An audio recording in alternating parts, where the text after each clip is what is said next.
Hey guys, Jeff with Home Improvement Buzz. Hey, I'm going to take out this door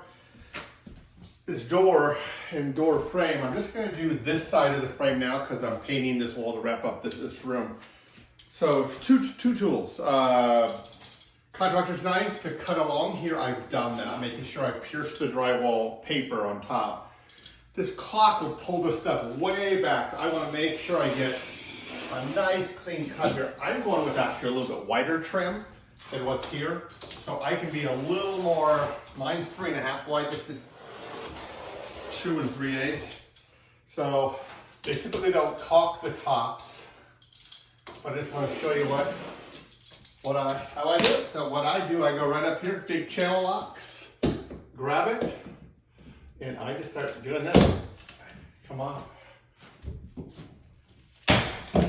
Now there's the first piece, put down a tarp, of course.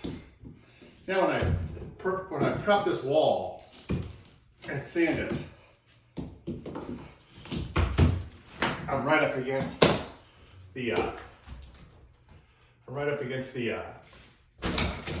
so there's that. See if I get the last one done in a minute. Here. Yeah, so that's not pulling off any of the wall, which is just great. So that's how I do it. In a couple of minutes, now I can scrape here. I'll take my orbital sander here. That means when I roll, I don't have to cut edges. I don't even have to roll right up to it. So just a tip. Hey, real quick, go to my e-newsletter at housing.buzz if you would like to get the weekly updates.